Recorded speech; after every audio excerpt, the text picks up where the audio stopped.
Salut la compagnie, c'est Jules Melon et aujourd'hui, dans un Ciné Critique, ambiance feutrée et tamisée, ou presque, parce que là il fait quand même jour, pour vous parler d'un film noir, sombre, dramatique, policier, mélancolique, sorti en 1958, la première réalisation au cinéma en mode fiction d'un jeune Louis Malle, qui avait déjà reçu auparavant un Oscar et la Palme d'Or pour le documentaire co-réalisé avec Jacques-Yves Cousteau, Le Monde du Silence.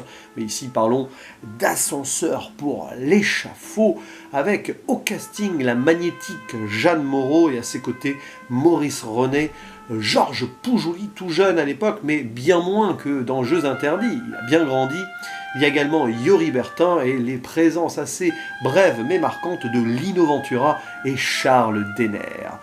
Métrage qui joue sur son atmosphère, avec la musique de Miles Davis, du jazz parfois calme comme ça et un peu plus nerveux sur les scènes plus rapides, qui selon la légende aurait composé donc cette partition avec son groupe en voyant pour la première fois le film dans un lieu clos. Évidemment il avait quelques indications avant mais ça renforce je trouve on va dire l'ambiance globale, et puis l'histoire autour de ce film, considéré donc comme l'un des premiers de la nouvelle vague à l'époque, voilà, parmi tant d'autres, et qui raconte l'histoire d'un jeune employé de bureau, enfin jeune, il doit avoir la trentaine quand même, qui s'appelle Julien Tavernier. Ah, sacré Julien.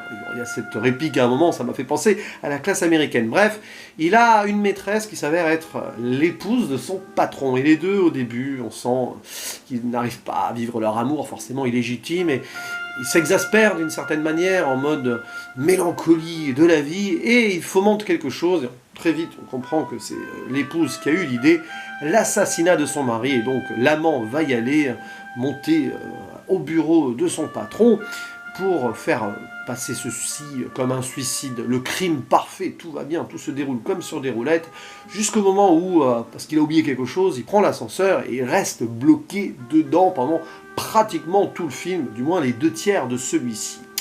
Et pendant ce temps, il va se passer deux choses. Déjà, sa maîtresse qui erre dans les rues de Paris parce qu'elle pense qu'elle a été abandonnée par son amant, qui n'a pas eu le courage peut-être d'aller au bout, et donc voilà, amour perdu et tout, renforcé par la voix off, le subconscient donc du personnage principal, Jeanne Moreau, remarquable là-dessus.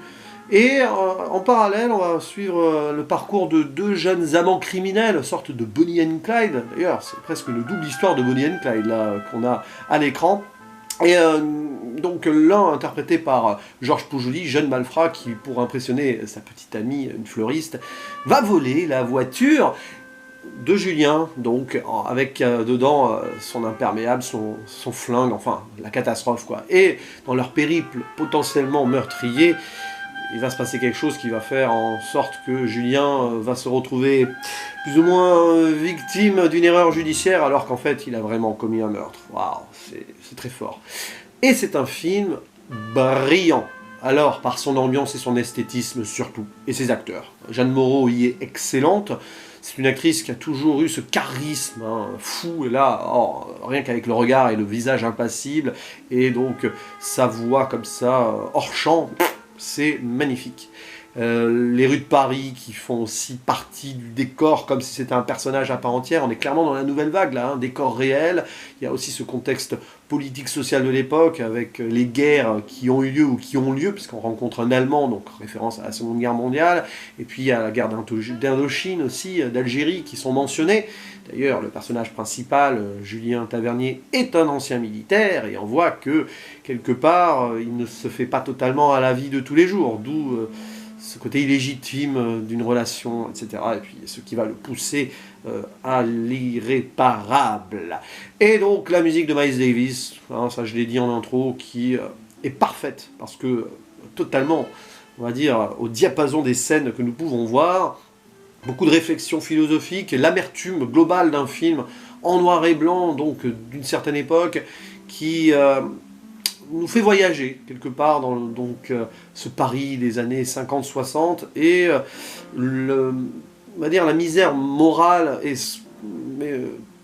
comment dirais-je, intérieure de quelques personnages qui ne sont pas forcément adaptés à l'évolution de la société. On le voit aussi avec ces jeunes, là, hein, le jeune Malfrat, on n'en sait pas plus sur lui. D'ailleurs, pendant une grande partie du film, au début, on ne voit pas vraiment son visage, puisque justement les passants autour de lui ne voient pas son visage, d'où la confusion avec Julien Tavernier. Bref, lui aussi, voilà, on ne sait pas, mais il se rebelle. Donc il y a quelque chose qui ne va pas. Et puis, pour en arriver à certaines choses qui sont commises dans le film, il faut qu'il y ait quand même quelque chose d'assez pesant derrière. Et oui, le film l'est. Il y a des moments de grâce, hein, clairement. C'est assez fou. Bon, il y a des moments aussi qui sont un peu plus dispensables en soi, hein. Tout l'angle avec donc les jeunes qui se retrouvent dans un motel avec l'allemand. Bon, tout ça c'est pour le build-up de ce qui va se passer, mais il y a des moments, on sent quand même que ça patine un petit peu, mais c'est pas grave, parce qu'on est vraiment dans le réalisme de la chose.